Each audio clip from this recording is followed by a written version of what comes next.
Kembali sampai Indonesia Malam, saudara, sesi terakhir saya ke Bung Hasan. Bung Hasan, kita bicara soal ke depan, soal perdebatan apakah benih lobster itu diekspor atau tidak, tentu itu menjadi perdebatan yang panjang. Tapi kita bicara soal kasus yang paling mungkin untuk kemudian diselidiki oleh KPK saat ini, kita tetap menunggu kemudian hasil dari penyidikan KPK. Bahwa proses ekspornya, jalur monopoli ekspor, benarkah demikian? Yang pertama, saya tentunya tidak akan mencabut dari awal ya pernyataan saya. Saya tidak sepakat manakala ada ekspor benih. Nah, baik, diterima, betul. Yang baru lahir dijual. Informasinya diterima, silakan. Menciptakan entrepreneur pada anak muda untuk melakukan budidaya dan kita subsidi melalui APBN.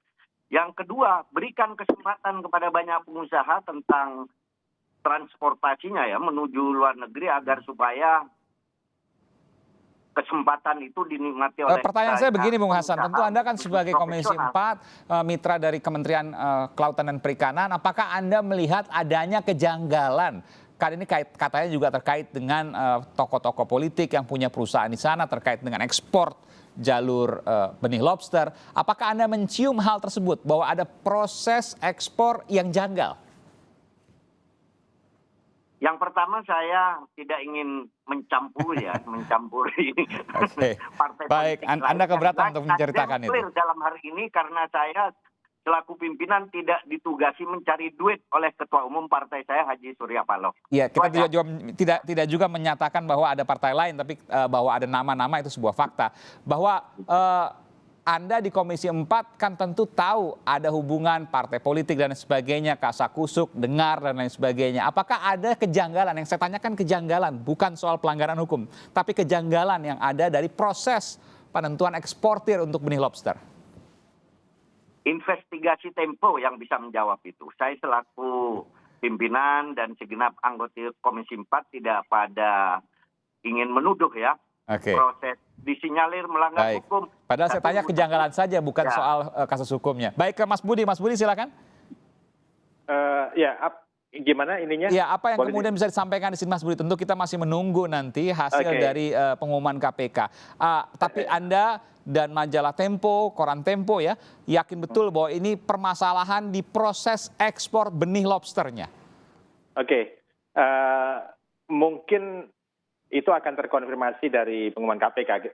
Bisa salah, bisa betul. Tapi yang jelas tugas kita adalah melakukan satu fungsi tugas jurnalistik untuk menuliskan apa-apa yang memang menjadi kepentingan publik gitu kan. Dalam hal ini kan kepentingan nelayan, kepentingan negara yang lebih besar gitu. Sebagai contoh ya, kalau majalah Tempo pernah menghitung pendapatan negara dari ekspor benur dibandingkan dengan ekspor lobster induk, itu pendapatan negaranya itu bisa 4 kali lipat. Artinya sebetulnya dari sisi uang saja itu mungkin kita bisa melihat kan betapa ekspor dari benur ini sebetulnya juga membuat pendapatan negara dari sektor ini menjadi tidak optimal gitu. Nah, yang kedua, mungkin kalau ada kemudian orang-orang partai yang terlibat di situ, ada muncul semacam konflik of interest, itu adalah juga mengancam kepentingan publik karena kita akan mendapatkan satu pemerintah yang tidak menjalankan good governance gitu. Dan itu jelas-jelas dalam jangka panjang maupun jangka pendek itu akan merugikan publik kan. Terakhir Mas Budi, ini sesungguhnya gampang untuk kemudian mengoreknya, untuk menyelidikinya. Karena ini terkait dengan jalur ekspor yang di mana perusahaan-perusahaan yang mengekspor tentu ada afiliasi dan lain sebagainya yang kemudian bisa terkait misalnya aliran dana dan lain sebagainya. Gini Aiman, jadi clue saya adalah tadi perbandingan antara 200 sampai 300 harga normal dengan 1.800 yang diharuskan dibayar kepada kargo tersebut.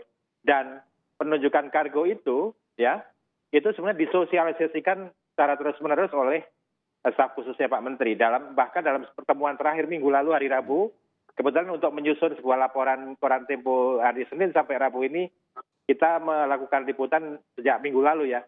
Termasuk kita menunggu hasil rapat yang kita dapatkan undangannya. Dan memang di situ ada semacam sosialisasi agar semua perusahaan eksportir dari benur ini masuk ke satu asosiasi.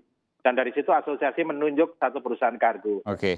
siapa di balik perusahaan kargo ini yang menarik sebetulnya. Nanti barangkali Aiman bersama-sama Tempo bisa juga bersama-sama untuk mengungkapkan misteri ini gitu kan. Baik, baik. Tentu ini terakhir, siapa yang diuntungkan di sini? Apakah hanya eksportir atau ada hal lain? Hasil temuan Tempo.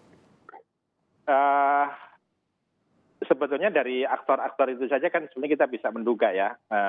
Kalau benar ada kasus dan mudah-mudahan KPK bisa menjalankan fungsinya ya meskipun undang-undangnya sudah dipreteli beberapa kewenangan mereka, tapi saya kira dengan ada satu unit yang mungkin cukup kredibel di sana gitu ya. Dan tadi Pak Jokowi saya pikir bagus juga untuk sudah mengatakan akan menghormati keputusan KPK, menghormati proses hukum. Saya kira ini satu dukungan kepada Pak Firly, Ketua KPK untuk membuka satu kasus ini yang sebetulnya mungkin tidak terlalu sulit gitu ya untuk dibuka gitu. Jadi KPK sudah mendapatkan dukungan dari Pak Presiden. Di situ juga ada orang-orang yang mumpuni untuk mengungkap kasus dengan baik. Saya kira tidak ada alasan kalau memang ditemukan fakta-fakta hukum yang menghubungkan peristiwa ini dengan pihak-pihak tertentu gitu ya, mendapatkan keuntungan secara ilegal, yang mereka harus mendapatkan hal yang mereka harus bertanggungjawabkan gitu secara hukum. Dan hari ini Pak Mahfud, Menko Polhukam juga sudah mengatakan bahwa ia akan membackup KPK untuk ini. Itu sudah merupakan sebuah sinyal bahwa siapa saja harus kemudian sama atas nama hukum. Betul, baik. Mudah-mudahan. Baik, terakhir singkat saja ke Pak Rusdi. Pak Rusdi, apa yang bisa disampaikan Pak Rusdi? Ya, pertama, kalau Mas Saiman mau melihat keberhasilan budidaya, maka datang ke Sumbawa. Oke. Ya, itu ada keberhasilan bernama Tison Sahabudin, itu sudah sejak lama. Oke. Sudah puluhan tahun budidaya lobster ya. Nah, kemudian yang kedua, kami secara organisasi dan saya pribadi menyatakan prihatin terhadap kondisi Kementerian Kelautan dan Perikanan yang terjadi masalah penangkapan terhadap Pak Menteri. Tentu kami mendukung ya Komisi Pemberantasan Korupsi secara penuh untuk mengusut tuntas ya, termasuk dari proses kesalahan-kesalahan ekspor benih lobster. Karena selama ini tentu merugikan semua pihak ya, terutama publik dan masyarakat pada umumnya, terutama nelayan-nelayan penangkap benih lobster. Dan tentu asosiasi siap membantu KPK apapun informasi yang kemudian akan diminta oleh KPK. Oh iya, kami siap membantu KPK untuk Oke. Baik, terima kasih Pak Rusdi, terima kasih juga Mas Budi Setiarso dari Koran Tempo, kemudian juga Pak Hasan, fraksi Partai Nasdem, Wakil Ketua Komisi 4 DPR. Terima kasih atas informasi dan kita tetap menunggu nanti bagaimana kemudian pengumuman dari Komisi Pemberantasan Korupsi terkait dengan penangkapan, operasi tangkap tangan terhadap Menteri Kelautan dan Perikanan Edi Prabowo. Dan juga sejumlah pejabat KKP lainnya yang kebetulan Pak Edi, Pak Menteri bersama dengan sang istri.